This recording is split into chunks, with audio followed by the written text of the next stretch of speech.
7 de la mañana con 28 minutos. Primero le pedimos mil disculpas al abogado Hernán Ulloa Ordóñez por habernos esperado unos minutitos. Lo que pasa que a veces los diálogos se ponen muy efervescentes y por supuesto nos tomamos unos minutitos más. Pero ya estamos con usted, abogado. Qué gusto, siempre un honor poder recibir sus mensajes y por supuesto sus reflexiones en la CR satelital.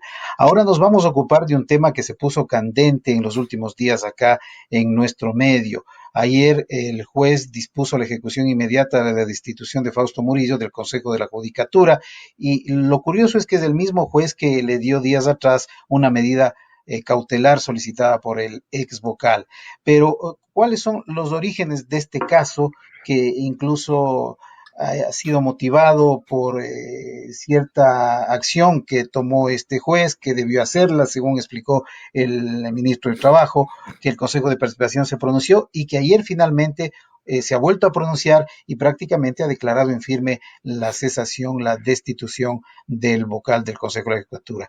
Abogado Ulloa, le escuchamos. Muy buenos días. Buenos días, ¿me escuchan? Perfecto, abogado. Le miramos y le escuchamos con mucha Qué bien, nitidez. qué bien. Le agradezco mucho. Estoy aquí en este momento en la capital. Recién he llegado justamente para atender algunos temas de interés nacional en el Consejo de Participación Ciudadana. Gracias por la invitación, Fernando. Para mí es un honor dirigirme a la sociedad ecuatoriana a través de estos micrófonos. Bueno, yo di mi voto negativo. Empecemos por ahí. Yo di mi voto negativo dentro el tratamiento que se dio esta resolución que se emanó del Ministerio de Trabajo. ¿Cuál fue mi análisis para emitir un voto negativo? Número uno, el Consejo tiene facultades para remover a un funcionario de los cuales les toca su asignación. Entonces, por ahí hay que empezar, Fernando. Es importante tener en cuenta que ni siquiera el Consejo de Participación Ciudadana transitorio tenía esas facultades extraordinarias. Usted no vio en las actividades del transitorio que haya hecho la remoción del fiscal general, haya hecho la remoción de los vocales de la judicatura, etcétera. Ellos no hicieron la remoción del CNE, ellos hicieron una evaluación y luego de la evaluación cesar anticipadamente en sus funciones. Pero no es que hicieron una remoción por un pedido de una autoridad. ¿Usted se imagina el peligro que corren las demás autoridades con que el Consejo de Participación Ciudadana pueda a dedo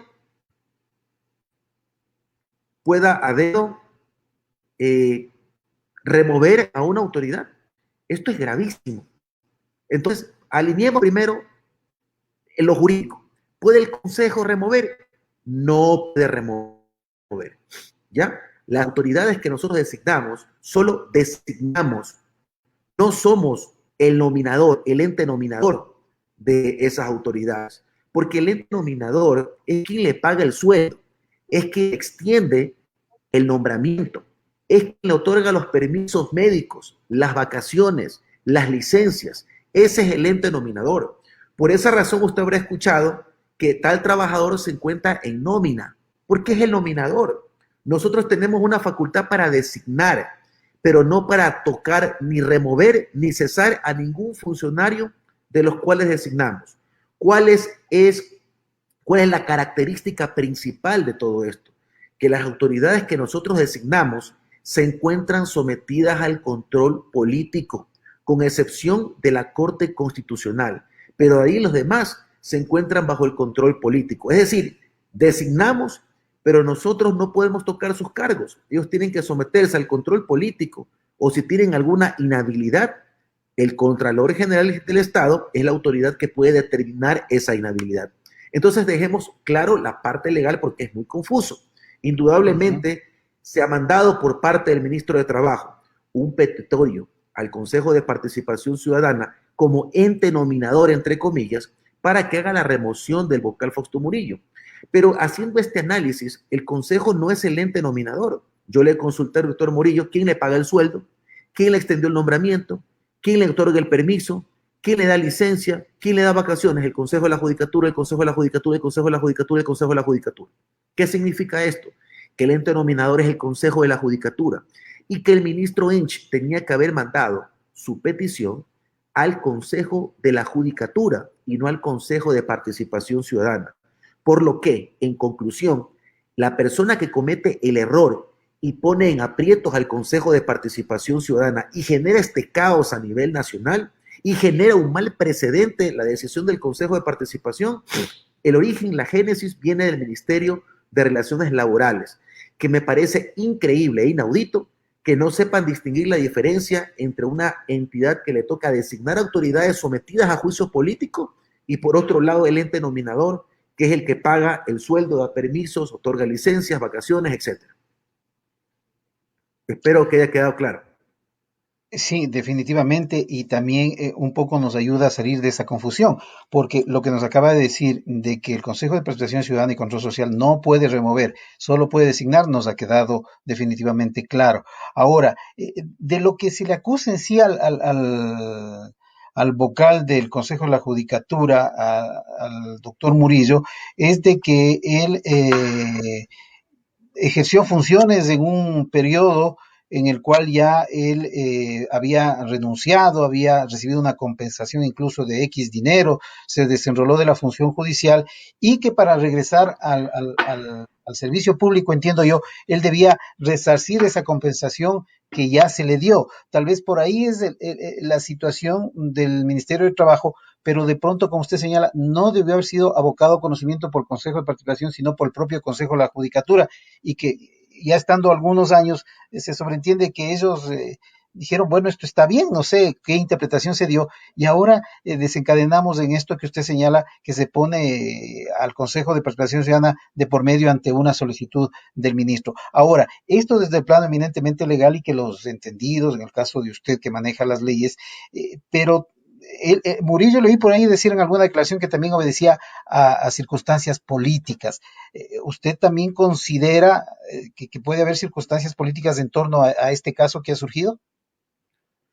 Yo lo que puedo detectar y le puedo decir con toda firmeza es que aquí existe un error en lo técnico jurídico cometido por el señor ministro de Trabajo y su equipo de asesores. Eso es lo que puntualmente le puedo mencionar. Más allá de cualquier comentario que haga el vocal de la judicatura u otras personas, a mí lo que me consta es un error en lo técnico jurídico. Y digo, lastimosamente, esto ha sido tan fino y esto no ha sido de alguna forma escandaloso ante los medios de comunicación, porque es tan fino y tan técnico el asunto que pasa desapercibido. Parece que todo estuvo bien, pero en realidad todo está mal. No, es un terrible antecedente. El Ministerio de Trabajo haya mandado a solicitar la remoción a una entidad que no es la nominadora. Esto es gravísimo. Queda un precedente muy grave, ¿no? Y por otro lado, lo que usted estaba mencionando, que es algo un poquito complicado de hacer entender a la ciudadanía, pero voy a tratar de explicarlo de la manera más didáctica para que usted entienda cuál es la médula del asunto. El doctor Murillo tiene un impedimento legal para ejercer un cargo con nombramiento permanente. Permanente. ¿Qué implica esto? Que en el servicio público hay cargos de periodo fijo, hay cargos de libre nombramiento y remoción, hay cargos de nombramiento provisional, hay cargos de nombramiento permanente. Usted habrá escuchado el funcionario público que es estable en su trabajo, el que sigue la carrera judicial, el secretario, el amanuense, el juez, el fiscal, el asistente del fiscal, el defensor público, son funcionarios que están sometidos a una carrera judicial, ¿correcto? Entonces, estas personas tienen un nombramiento permanente. Para mí, el doctor Murillo, cuando ejercía como juez. Entonces, él, ante su situación legal y jurídica, tiene un impedimento para ejercer un nombramiento permanente ciudadano. Nombramiento permanente. ¿Qué quiere decir esto? Que si él desea regresar a la carrera judicial para ser juez, él tiene que entregar el dinero que recibió, porque es un cargo de nombramiento permanente, pero es la única restricción que tiene. El tema de estar en la judicatura no es ser parte de la carrera judicial porque no es juez, es un ente administrativo. No le impide ejercer legalmente su situación, su condición a un cargo que está sometido al juicio político. Esta es la médula del asunto. Sí, él tiene una inhabilidad para ejercer un nombramiento permanente, no para ejercer un nombramiento de periodo fijo o de libre remoción. Si usted se va a la página del Ministerio de Relaciones Laborales y pone el número de cédula del doctor Murillo en esta página para buscar las inhabilidades, se va a topar con la sorpresa de que efectivamente si usted pone nombramiento permanente, le va a salir tiene impedimento. Pero si usted pone nombramiento de libre remoción, usted le va a salir no tiene impedimento. Es porque de acuerdo a la condición, de acuerdo a la circunstancia, le genera inhabilidad para todos los puestos o le genera inhabilidad para un nombramiento específico. Entonces, esta parte técnica es la que lastimosamente existe un desconocimiento generalizado y cuando escuchan que el vocal Murillo dice, sí, es verdad, tengo una inhabilidad, generalizan como que fuera para todos los cargos y no tiene inhabilidad para ese cargo que está ejerciendo. Eso le puedo decir categóricamente en lo técnico jurídico. Y por esa razón mi voto fue negativo.